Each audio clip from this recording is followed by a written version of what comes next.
सुप्रभात प्यारे बच्चों। स्कूल बियॉन्ड स्कूल में मैं पुनः आप लोगों के लिए लेकर आई हूँ एक नया वीडियो कविता 10 पर आधारित। बच्चों, हमने कविता 10 कुत्ते की सीख यह हमने पढ़ ली है। मैंने इसका स्पष्टीकरण भी कर दिया है और आप लोगों को इसकी सीख भी समझा दी है। अब हम करेंगे कविता 10 का अभ्यास कार्य। तो आप पेज नंबर निकालिए 98 यानी 98। पेज नंबर 98 निकालिए।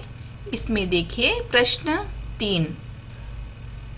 प्रश्न 3 देखिए बच्चों, निम्नलिखित शब्दों के अर्थ शब्दकोश से ढूंढकर लिखो।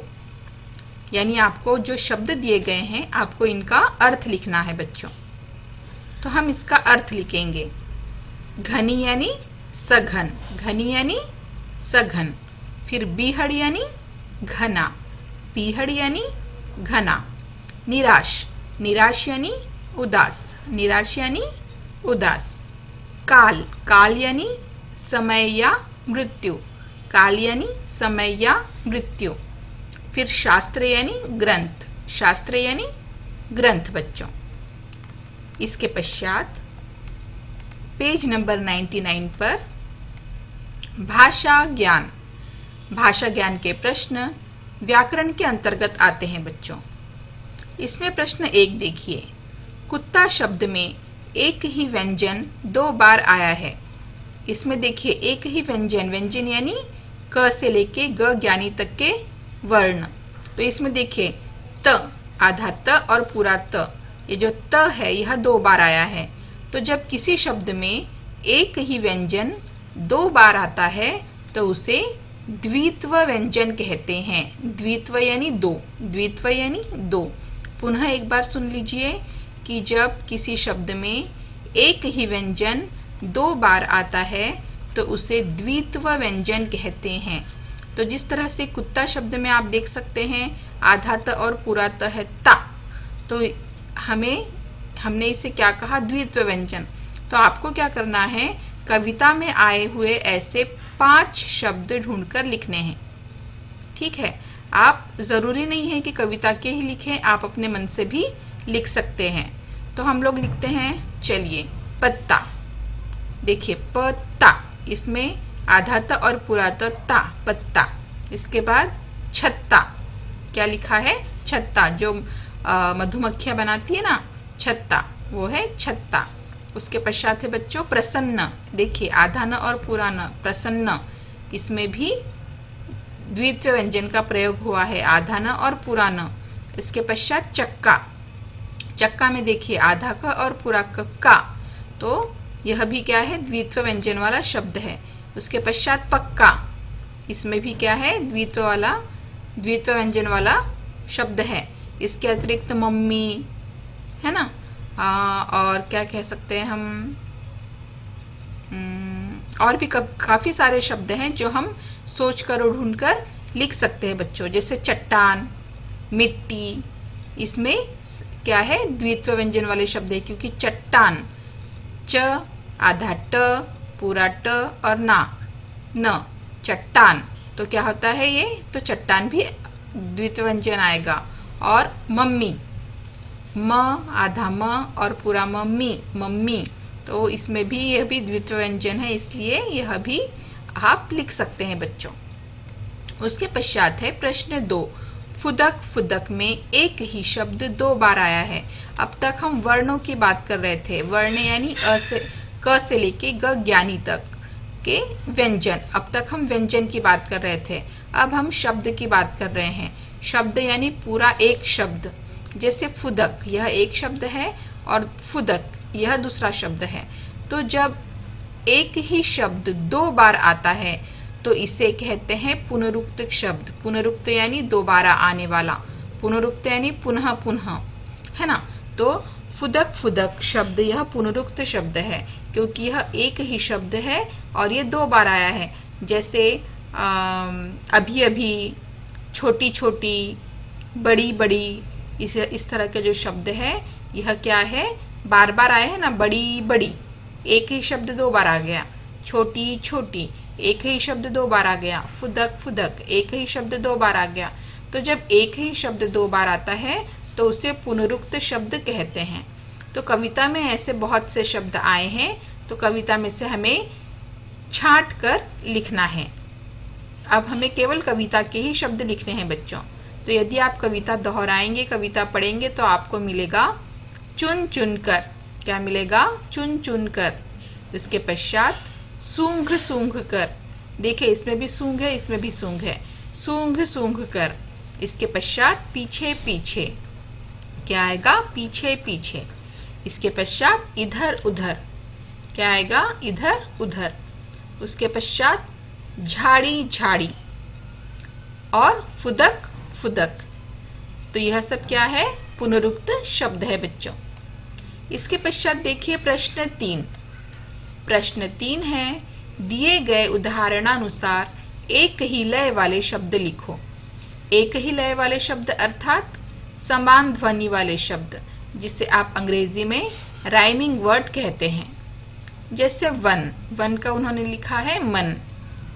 जाकर, जाकर का हमने क्या लिखा? आकर, खाकर, सोकर, धोकर, रोकर। इस तरह से हम लिख सकते हैं। जागा, जागा का क्या लिख सकते हैं हम?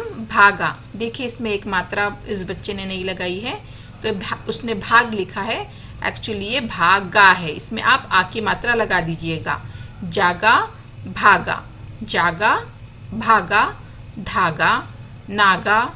इस तरह से आप लिख सकते हैं। इसके पश्चात पाने, पाने का और क्या राइमिंग वर्ड हो सकता है?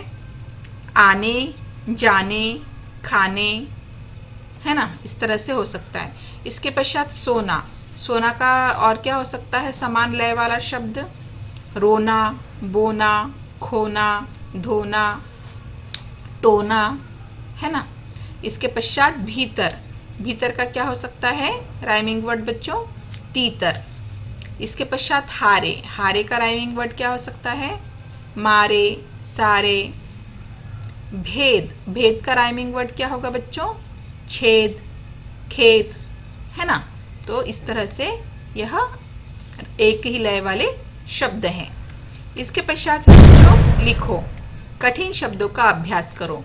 यहाँ पर कुछ कठिन शब्द दिए गए हैं। 1 2 3 4 5, 5 कठिन शब्द दिए गए हैं। आपको प्रत्येक शब्द को 3-3 बार लिखना है। जैसे झुरमुट, झुरमुट को आपको 3 बार लिखना है बच्चों। झुरमुट, झुरमुट, झुरमुट। फिर कटीली, कटीली, कटीली, कटीली। फिर फुनगिया, फुनगिया, फुनगिया, फुनगिया। 25, 25, 25, 25। बीहड़, बीहड़, बीहड़, बीहड़। तो प्रत्येक शब्द को आपको 3-3 बार लिखना है बच्चों। इसके पश्चात है बताओ। कुत्ते का मानना है कि यदि कभी प्राण संकट में पड़ जाए तो सारी शक्ति लगाकर अपने प्राणों की रक्षा करनी चाहिए, है ना? कुत्ते का क्या मानना है कि यदि कभी हमारे प्राण संकट में पड़ जाए तो सारी शक्ति लगाकर अपनी रक्षा करनी चाहिए। यदि कभी आप संकट में पड़ जाए तो आप क्या करेंगे? अपने शब्दों में लिखिए। तो हम लिख सकते हैं, अगर हम संकट में पड़ गए तो हमें अपनी बुद्धि तथा सारी ताकत लगाकर मुसीबत से निकलने की कोशिश करना चाहिए। हम किसी की मदद भी ले सकते हैं। हमें मुसीबत से हार नहीं माननी चाहिए, है ना बच्चों? तो हम फिर से लिख सकते हैं इसे, अगर हम कभी संकट में पड़ गए तो हमें अपनी बुद्धि तथा सारी ताकत लगाकर मुसीबत से निकलने की कोशिश करना चाहिए। हम किसी की मदद भी ले सकते हैं और हमें हार नहीं माननी चाहिए। इसके पश्चात है बच्चों, खरहा झुरमुट में रहता था। खरहे की तरह सभी पशु पक्षियों के अपने अपने घर होते हैं। नीचे लिखे पशु पक्षियों के घर बताइए। जैसे खरहा कहाँ रहता था? झुरमुट में। तो ये यहाँ पर कुछ शब्द दिए गए हैं, आपको बताना है कि यह कहाँ रहते हैं, यह प्राणी कहाँ रहते हैं। गाय, गाय कहाँ रहती है? तबेला, तबेला या गौशाला भी आप लिख सकते हैं, तबेला या गौशाला। फिर घोड़ा, घोड़ा कहाँ रहता है बच्चों? बिल्कुल सही, अस्तबल में। सांप कहाँ रहता है? बिल्कुल सही, बिल में। चिड़िया कहाँ रहती है? घोंसले में। शेर कहाँ रहता है? बिल्कुल सही, गुफा में। तो ये आपको लिख लेना है बच्चों। इसके पश्चात खेल खेल में। जंगल में विभिन्न प्रकार के प्राणी रहते हैं, कुछ उड़ने वाले, कुछ तैरने वाले तथा कुछ जमीन पर चलने वाले। नीचे जंगल जाल में कुछ प्राणी छिपे बैठे हैं। ये देखिए, इसे आप जंगल जाल कह सकते हैं क्योंकि यहाँ पर कुछ प्राणियों के नाम हैं। आपको क्या करना है, इसे खोजना है और इसे अलग अलग कॉलम में लिखना है बच्चों। तो देखिए, बहुत से प्राणी है इसमें। आप देखेंगे ऊंट, चींटी, मोर, मोरनी, है ना। तो हमें क्या करना है, आप ऐसे, आपके पास कॉलम्स बने हैं ना, तो आप एक साइड में क्या लिखना, एक साइड में आप लिखेंगे जलचर यानी पानी में रहने वाले प्राणी। दूसरे साइड में आप लिखना थलचर यानी ज़मीन पर रहने वाले प्राणी। और तीसरे इसमें आप लिखना वायुचर यानी वायु में उड़ने वाले प्राणी यानी पक्षी। तो आप लिख सकते हैं, आप इसको अलग अलग कॉलम में भी लिख सकते हैं। और अगर आप इस तरह से नहीं लिखना चाहते तो आपको जो प्राणी, जिन जिन प्राणियों के नाम आपको मिलते हैं आप लिखते चले जाइए। जैसे मकड़ी, मुर्गी, चींटी, मोर, लोमड़ी, हाथी। पक्षियों में देखिए चील, तोता, चिड़िया, मैना और चींटी। चींटी और चीता ये गलत है, ये इस कॉलम में नहीं आएगा। पक्षी के कॉलम में चील, तोता, चिड़िया और मैना। फिर जलचर प्राणियों के कॉलम में आएगा मगर, मछली, कछुआ, मोरनी। मोरनी भी नहीं आएगा, कछुआ तक ठीक है। मगर, मछली, कछुआ। मोरनी और चीता जो है यह इसमें आएंगे, थलचर में आएंगे, ज़मीन पर रहने वाले में आएंगे।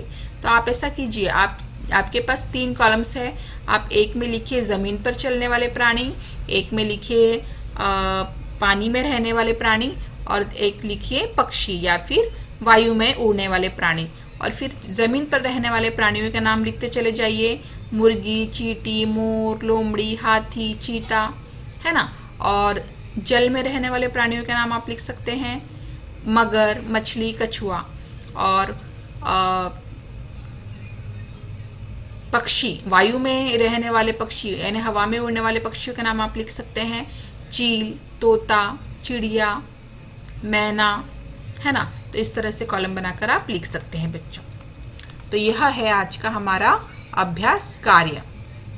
तो आपको क्या करना है, इस वीडियो को बार बार देखना है और अपनी लेखन पुस्तिका में, मतलब अपनी अभ्यास पुस्तिका में यह समस्त कार्य पूरा कर लेना है बच्चों।